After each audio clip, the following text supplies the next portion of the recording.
Bonjour, je suis Maxime Dorian, je suis anthropologue des techniques. Je travaille principalement sur l'analyse des rapports entre les êtres humains et les machines numériques. La réalité augmentée et la réalité virtuelle sont dans mon champ de recherche. Je suis chercheur associé à l'OMNSH, chercheur associé à Paris 1, ainsi qu'un ancien post-doctorant au CNRS à l'ISCC.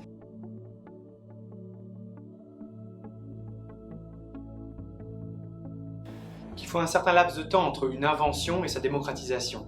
La réalité virtuelle est apparue dans les années 80 et a commencé à se développer beaucoup plus récemment, à partir de la fin des années 90. C'est pareil pour la réalité augmentée. La réalité augmentée a commencé dans les années 90 et finalement se démocratise depuis la fin des années 2000. Maintenant. Et donc du coup, pour que les sciences sociales aient un objet, il leur faut qu'il y ait des usages de ces outils numériques pour pouvoir y réfléchir. Alors qu'au préalable, on était davantage dans le monde de l'informatique, maintenant les sciences sociales se saisissent de cet objet, puisque cet objet fait partie de notre environnement, aussi bien dans la recherche de pointe, mais aussi dans le grand public.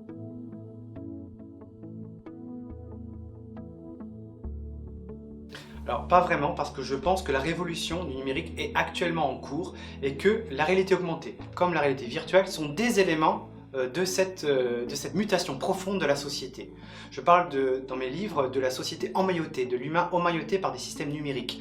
La réalité virtuelle peut être utile pour certains usages, mais comme elle obture le champ visuel, elle ne peut pas être effectuée dans d'autres. De même que la réalité augmentée, par principe, elle se superpose sur le réel, offre des perspectives utiles.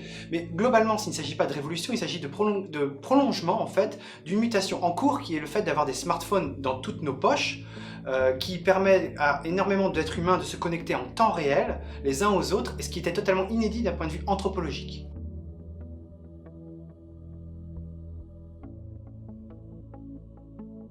Alors, pas du tout, je pense pas que ce soit une version dégradée, dans le sens que ça doit être un moyen au début, virtual reality, ça voulait dire un monde virtuel au sens un monde qui pourrait être.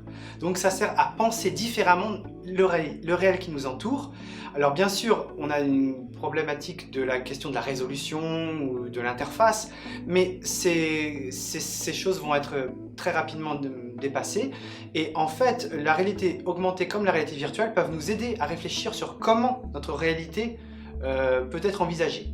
Bien sûr, le risque qui en découle, c'est de passer uniquement de l'un à l'autre, c'est-à-dire de préférer uniquement des représentations virtuelles au monde réel, mais c'est pas quand même demain la veille que ça se passera systématiquement, puisqu'on aura besoin d'utiliser les deux, le monde réel et le monde augmenté.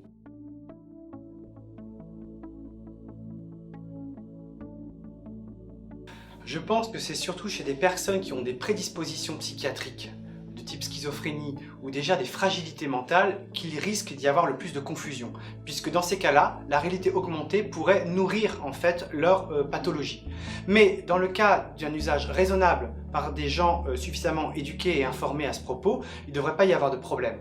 Mais il y a toujours un risque, si on met trop les personnes dans un enfermement dans le virtuel, il y a un risque que ces personnes vivent prostrées dans ces mondes numériques et finalement considèrent que ce soit ça leur réalité et que le monde in real life serait vraiment ce qu'ils ne veulent pas vivre. Donc ça serait une forme d'autisme. Ça, c'est une peur qu'on peut avoir, mais globalement, ce sera plutôt pour certains usages. On peut utiliser certains dispositifs, toute une palette qui s'offre à nous.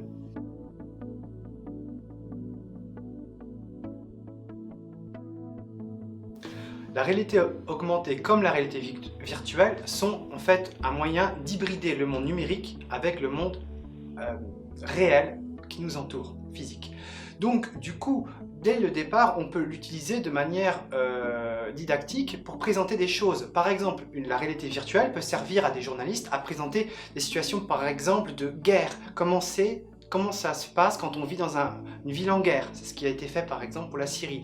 Donc ça permet de faire voir la réalité, mais de prendre conscience. Aussi, on peut utiliser la réalité virtuelle pour par exemple présenter l'espace, simuler le fait d'être sur la Lune, sur Mercure ou n'importe quel autre astre.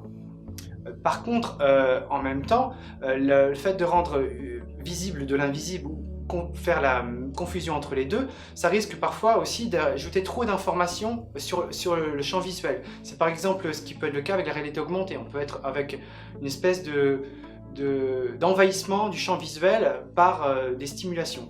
Donc du coup, c'est une question d'équilibre. Par exemple, la réalité virtuelle peut servir pour de la rééducation dans un contexte d'autisme, mais on peut aussi imaginer que la réalité augmentée peut servir très efficacement comme outil pour des actes chirurgicaux ou pour des actes professionnels, pour le travail. Donc du coup, les apports et les limites sont nombreuses en fonction des usages. En tout cas, il y a des tas et des tas d'usages inédits, de développement qui vont être testés. Certains seront peut-être décevants, certains poseront des problèmes, mais certains sont très utiles.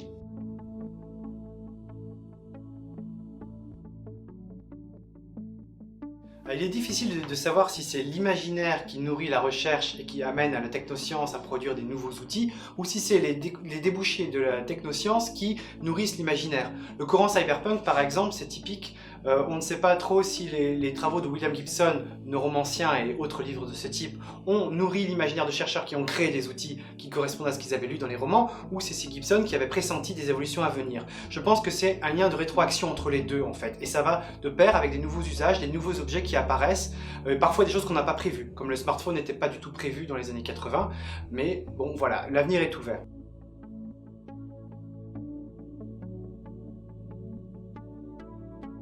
S'il s'agit de la réalité virtuelle et la réalité augmentée, elles seront impactées dans la mesure où si ça devient des usages courants dans le reste de la société, ils seront utilisés à l'école.